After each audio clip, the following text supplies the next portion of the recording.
Thank you all for tuning in to WJT 98.3 FM, your voice, music, your station. My name is Jeff Badu, and I'm a parallel entrepreneur and a wealth multiplier. I'm the founder and CEO of Badu Enterprises LLC, which is a multinational conglomerate in the finance industry. And we do provide a suite of financial services, including tax preparation, financial coaching, property tax appeals, credit repair, and services of that nature.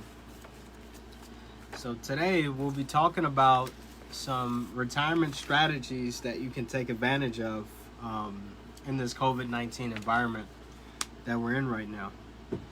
Basically, a way for you to be able to pull out of retirement. Right? So I'm basically going to reveal a method for you to take money out of retirement if you wanted to, tax-free, but instead of using it like how most people use it, we're actually going to show you a way to benefit from it financially. So we're going to use it for good use as opposed to for bad use. So let's start it off with the market report. This report is as of August 28, 2020. And so let's get right into it. So last week began with a bang. The Dow climbed 1.4% to reach 28,300 for the first time since February. And then investors were encouraged by word that the Trump administration may push the Food and Drug Administration to approve vaccines and treatments for the COVID-19 virus. While the rhetoric may be more bark than bite, it was enough to push market indexes to record highs. The Nasdaq advanced 0.6%, and the S&P 500 rose 1%, each reaching all-time highs. The Russell 2000 gained 1%, and the global Dow picked up 1.5%.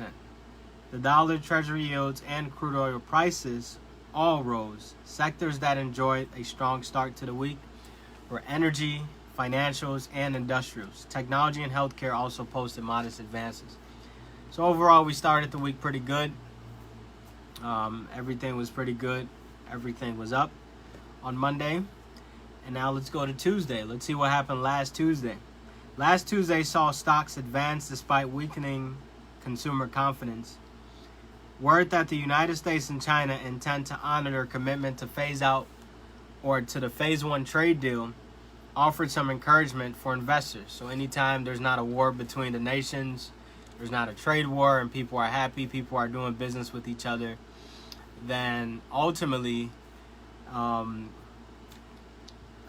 investors get happy, because that means that stock prices will probably be higher because they're able to do more business with each other.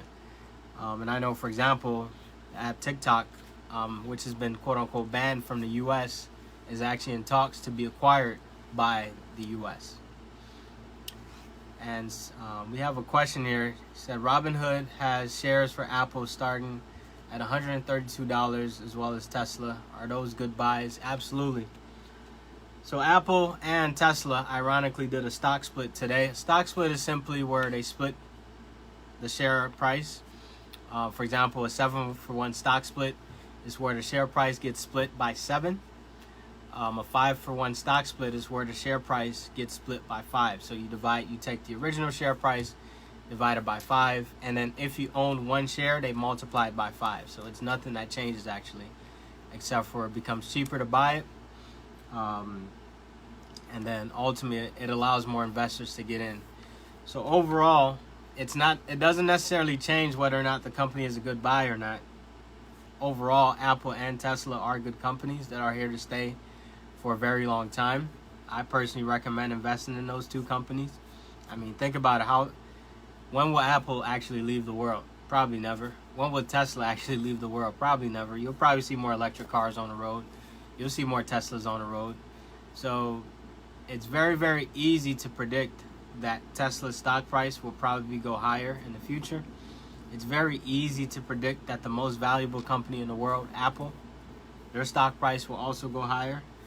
So is Apple and Tesla good? Absolutely. I don't see why not. They've just made the shares a bit cheaper to buy. So instead of 500, now maybe 100, for example. But whoever owned Apple, their shares multiply by 5. So that's all that happened really. It's called a stock split. and they're just splitting the stock by the amount that they say they would. And then ultimately that's really what it is. So yeah, Apple will always be a great buy. I mean, I can't give you a time where I think Apple would not be a good buy. I think it will always be a good buy.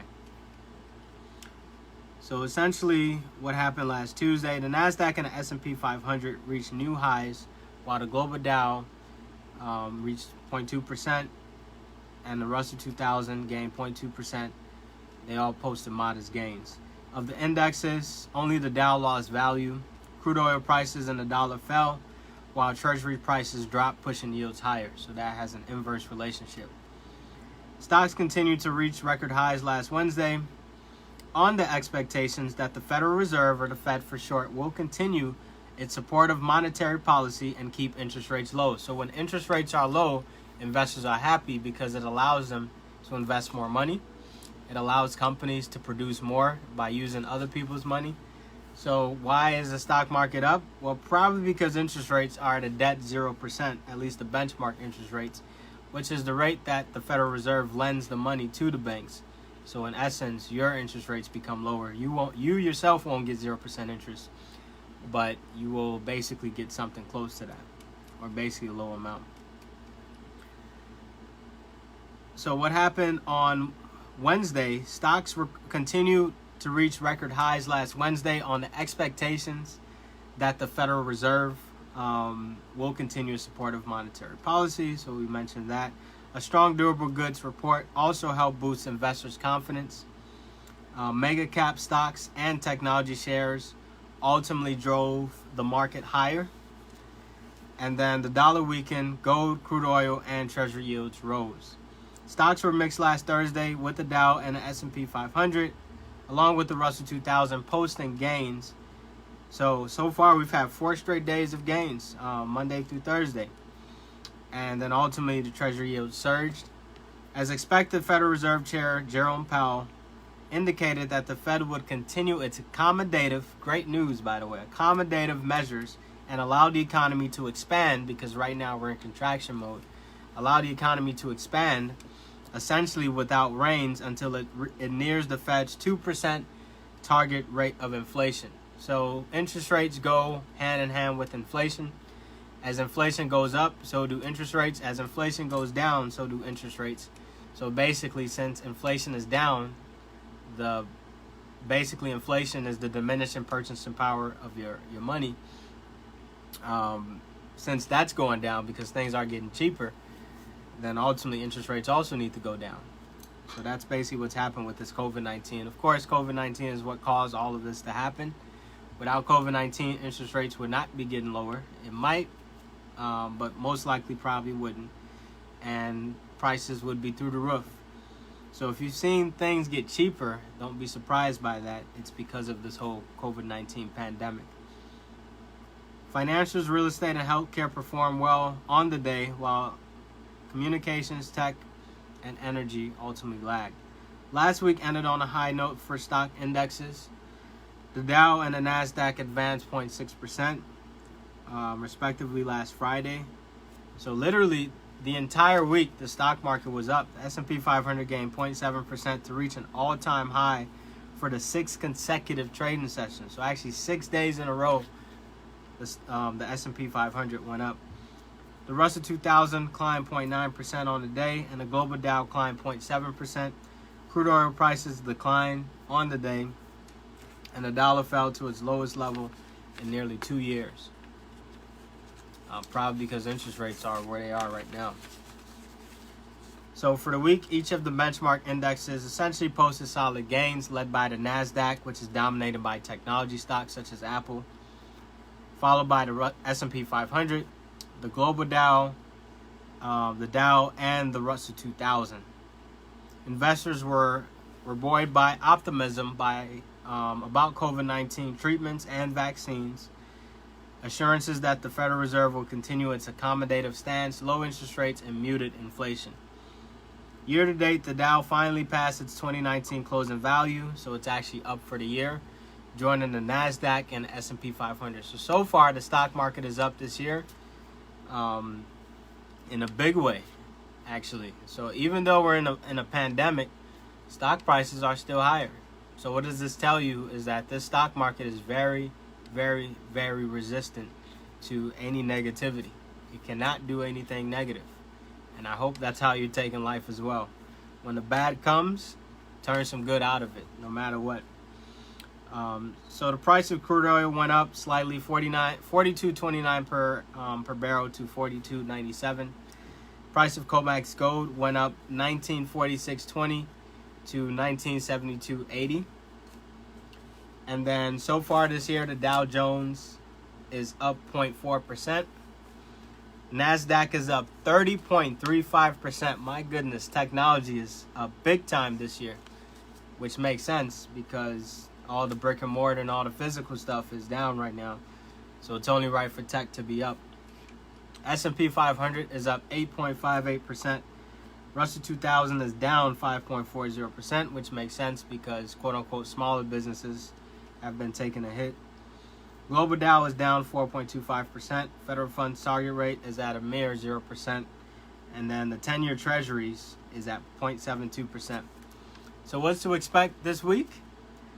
Well, important economic reports focusing on manufacturing, trade, and employment are out this week. Purchasing managers, reported that manufacturing advanced in July for the first time in several months. August should show continued progress, and then ultimately the goods and services trade deficit was smaller in June than in the prior months. The July trade deficit is expected to expand further. There were nearly 1.8 million new jobs added in July. So remember, as the world is going down, you should be thinking up, or you should keep your head up. Even though we're in a pandemic, there were 1.8 million new jobs that were added in July. So the economy is recovering just a little bit. Remember, we are in a recession as of Q2 of this year, which ended June 30th, 2020. We are in a recession. However, we are recovering from that recession. So for those that might be in La La Land or in a world that's not the world that I live in, we are currently in a recession, in case you haven't been paying attention.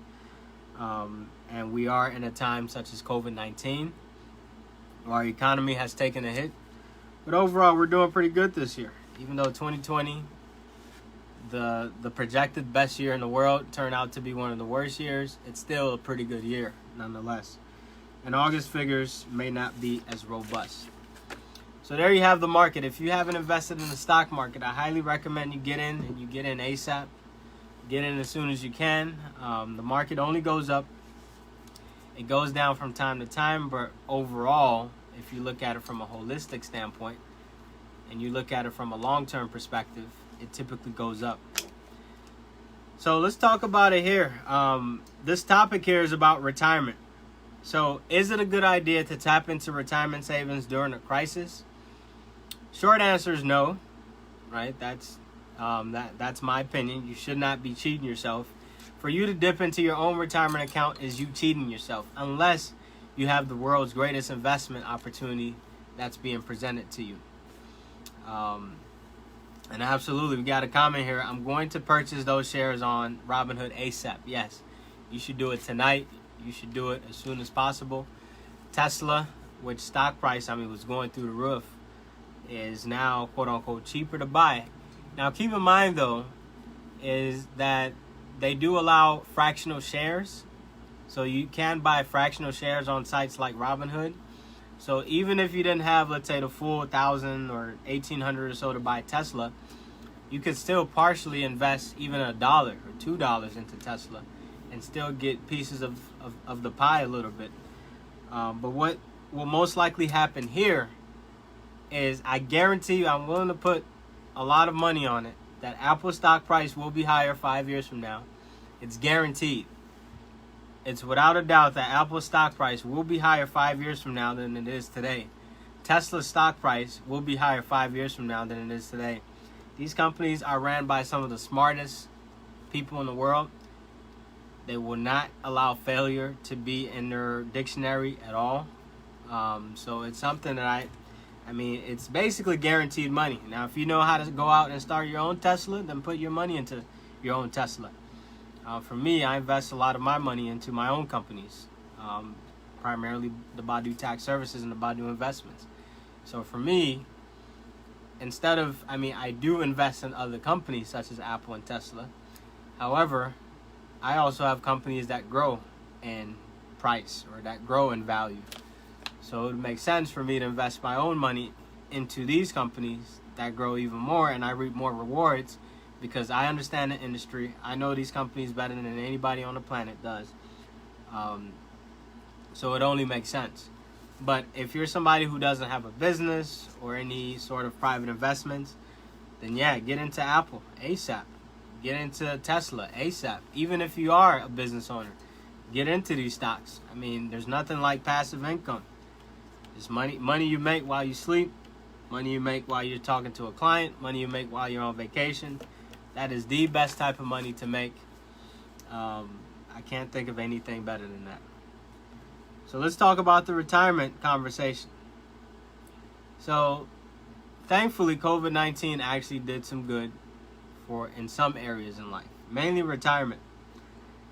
As the number of COVID-19 cases began to skyrocket in March 2020, that's when it was officially declared as a pandemic, Congress passed the Coronavirus Aid, Relief, and Economic Security CARES Act. The legislation makes it, or basically may make it easier for Americans to access money in their retirement plans. Basically, here's one thing that happened. It waives 10% of the early withdrawal penalty and increases the amount that people can borrow. So typically, when you pull money out of retirement, let's say you went into your 401k account right now and you pulled money out. Let's say you pulled out $15,000. Well, you would have to pay an extra 10% tax. It's a penalty, actually. A lot of people don't realize this. When you pull money out of retirement, not only do you have to pay taxes on it, so if it's a pre-tax account, you have to pay taxes on it since you already got a tax deduction. So you have to pay taxes on it, and then you also have to pay a 10% penalty. A lot of people seem to forget about that part. It's 10% plus whatever your ordinary income tax rate. I once had a client who literally paid off his student loans. It was $40,000 worth of student loans using $40,000 worth of traditional 401k money. I kid you not, it is one of the dumbest things you can do on the planet. It is literally cheating yourself. It's Peter, Robin, Paul. It's that whole scenario, basically. Basically, his interest rate on the student loan was 7%. $40,000, 7% interest rate. His retirement account was yielding about 10% that year. So not only did he lose the 10% return on investment, the accumulation of that money, he also lost 10% as a penalty. So he had to pay $4,000 as a penalty. And then he had to pay taxes at his ordinary income tax rate. Unfortunately for him, he happened to be in one of the highest tax brackets, the 30% tax bracket. So overall, he had to fork almost 50%, half the money, to pay his student loan. When it came time to file his taxes, he said, "Where's the money?" And I walked him through the calculation. He said, "Man, had I known this earlier, I wouldn't have done that." So don't cheat yourself when it comes to retirement. Basically, now they're waiving a 10% penalty. So in his case, had he been doing that this year, he would have only had to pay 30%, which is still pretty high. But he would have forgone the 10%, the extra 10% at least. So if you pull out up to $100,000 from your retirement account, this can be an IRA or a 401k that allows you to do it. Not all 401ks will allow you to take out money of that size. You can take out up to $100,000 penalty free. Back then, it only applied to going back to school or paying for education, buying your first house, ultimately emergencies, so whatever you define as an emergency. That's where if you had an IRA, you actually got a chance to basically waive that 10% penalty. You still have to pay taxes on the money. So that's something important to note. So you can pull out $100,000 penalty free, not tax free, but penalty free, from a retirement account such as an IRA or a 401k that allows you to participate. So let's continue here.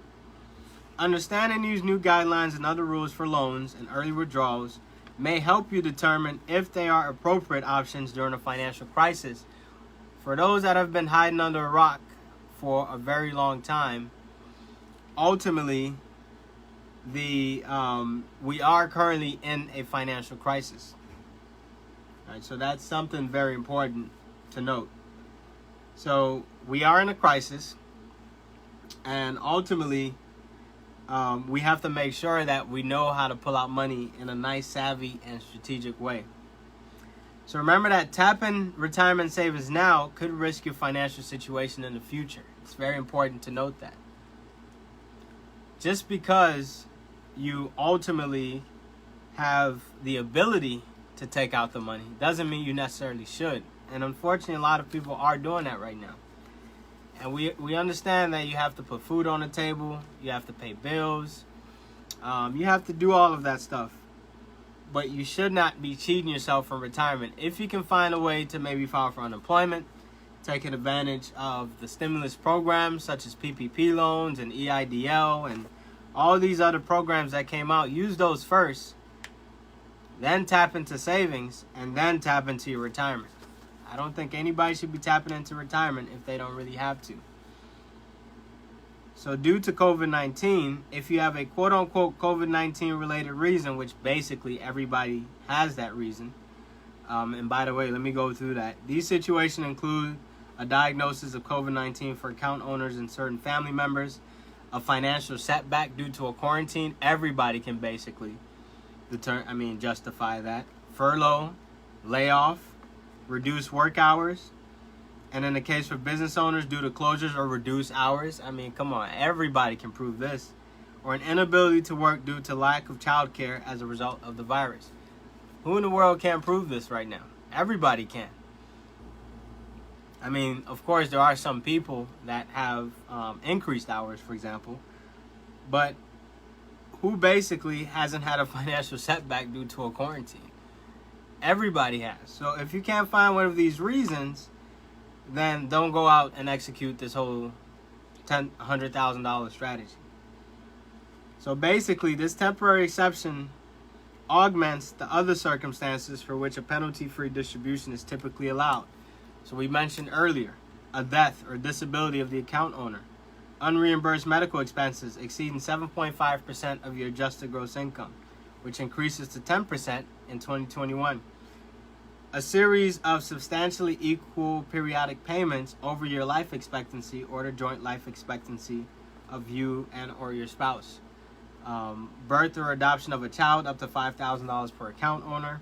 And remember, these are typically for IRAs, individual retirement accounts. Certain cases when military, basically if you're called on active duty. And then if you're buying a first home, up to $10,000 can be taken out penalty-free. Qualified higher education expenses, payment for health insurance premiums in the event of a layoff. So a lot of different reasons. But now they've added COVID-19 related reasons on up to $100,000. So here's what I tell my clients. Let's use this to our benefit. All we have to do is find a COVID-19 related reason to justify why we're taking out this up to $100,000 tax-free. Here's what we can do. We can invest into a real estate property. One that actually makes us money, by the way, not some personal home. But we can invest in a real estate property that is yielding us a return on investment. We can buy a 10-unit building for $400,000, put $100,000 down, not have to pay a penalty, and let's say this is a Roth IRA. Well, now you don't have to pay taxes on that transaction either. So that's huge. That is ginormous. So if you can't take advantage of this, then if you need something to put it into, then put it into an investment account. Or it could be, you can already invest into a stock with your IRA regardless. If you have an IRA right now, you can buy Apple stock. So you don't need to take out money just to put into the stock market. You definitely don't have to do that.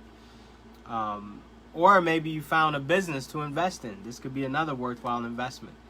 So my advice to my clients, my advice to my listeners today is, if you're allowed the opportunity to do this and you have up to $100,000 in your retirement account, use it for investment related purposes where you can avoid that 10% penalty. Now let's talk about ultimately, so work-based plans allow exceptions for those who separate from service after age 55, and distributions as part of qualified domestic. And now let's talk about the tax consequences. So what happens if you do one of these penalty-free withdrawals up to $100,000?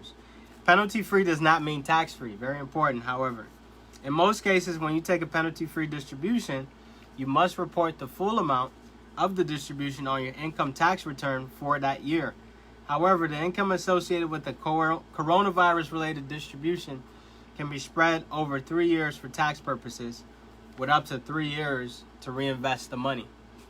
So essentially what happens is that you can, instead of reporting the full $100,000 up to $100,000 on your tax return as you typically would have to if it's a traditional or pre-tax account, now you get to spread it over a 3-year time span, basically where you have to reinvest the money.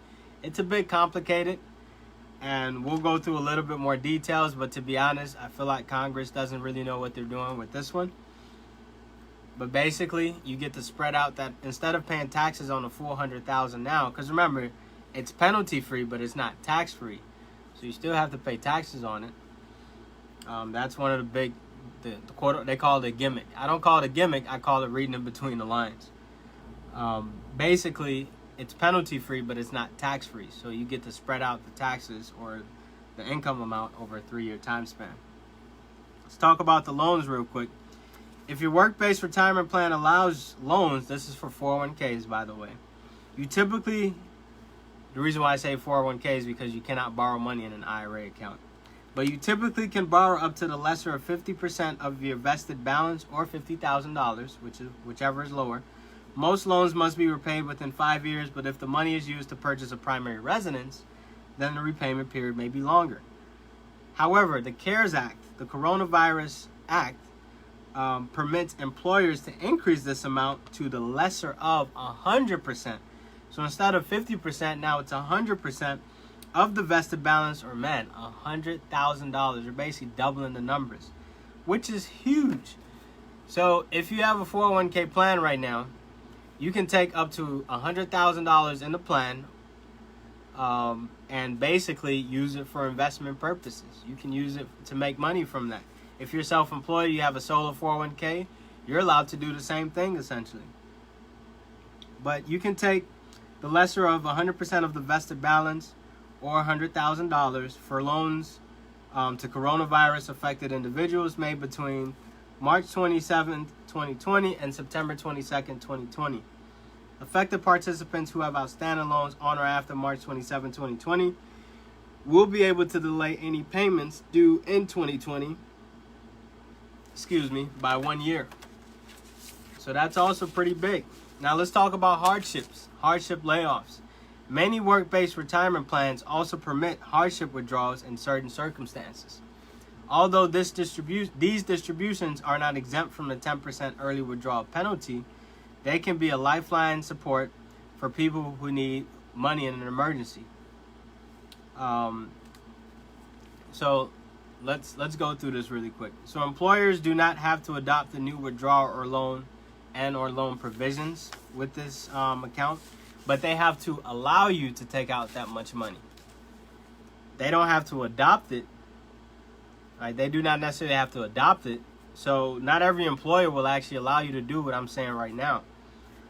But let's talk about it here. There was a note in here about this whole 3-year extension thing. So amounts reinvested may reduce your tax obligation on the distributions. However, due to the timing of distributions and required tax filings, you may have to file an amended return to seek a refund on any taxes previously paid on withdrawn amounts. The original 5-year repayment period will be extended for the delay, but interest will continue to accrue. So let's talk about the first one. This whole 3-year thing. Basically, here's what they say. Amounts reinvested may reduce your tax obligation on the distributions. However, due to the timing of distributions and required tax filings, you may, keyword may, have to file an amended return to seek a refund on any taxes previously paid on withdrawn amounts. So it's a bit of a mouthful, and it's very, very complicated to really explain that concept.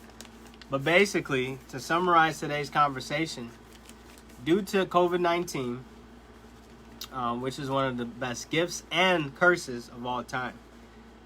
So I look at it from both angles. From a health standpoint, terrible. People are dying. People are getting sick. People can't go places. Terrible. I hate COVID-19.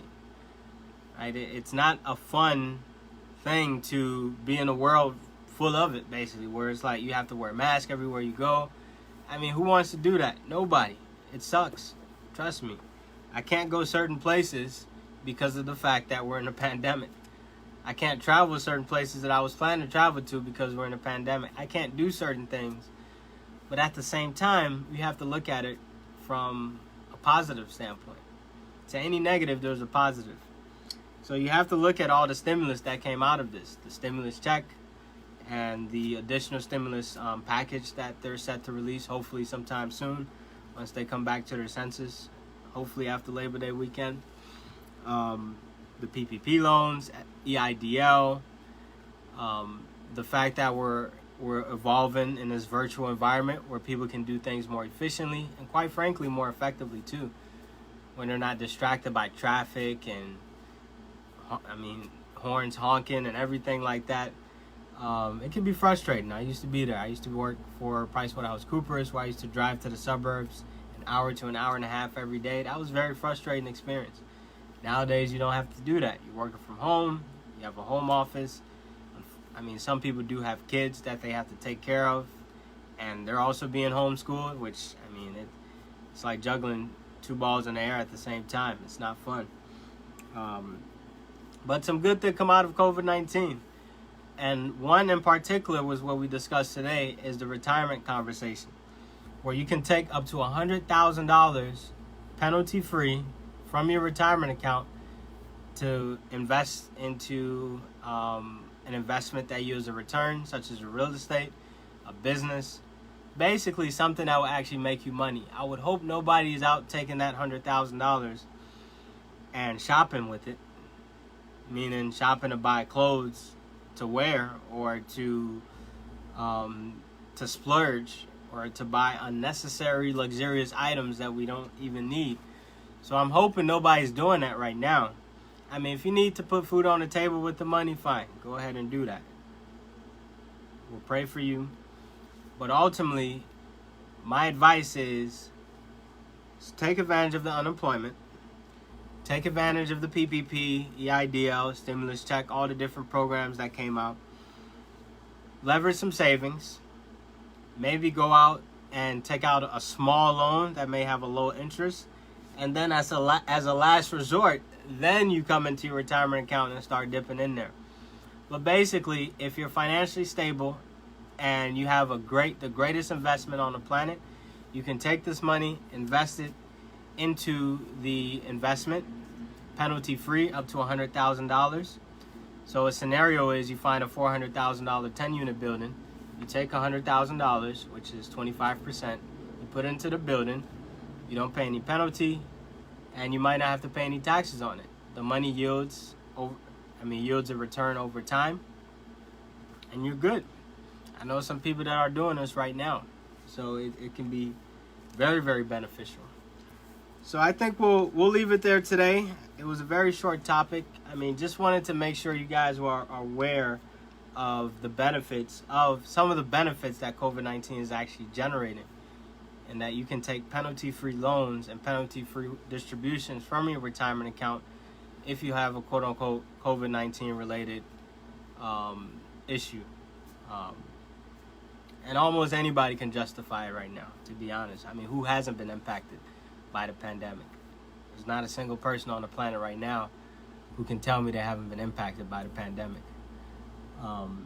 So with that being said, definitely thank you guys for tuning in to WGHC 98.3 FM, your voice and music, your station. I won't be here next week due to Labor Day. Happy Labor Day to everyone out there. And then also 2 Mondays from then, I also won't be away. Got a very, very, very important event to be a part of. Won't say anything now. But ultimately, I won't be here next Monday, and then 2 Mondays after that. I'll be sure to be here the following Monday and the Mondays in between then. Definitely appreciate you guys for joining. Hope you got something out of it. My website is jeffbadu.com, jeffbadu.com. Once again, jeffbadu.com. Phone number 773-679-7198. 773-679-7198. You can call me at any time. Any questions, anything like that. We do offer lots and lots of free consulting and also a lot of services that we have. And you can email me at jeffbadu@gmail.com. So thank you all for tuning in to WGHT 98.3 FM, your voice, your music, your station. My name is Jeff Badu, and I look forward to continuously delivering you all some content. Thank you.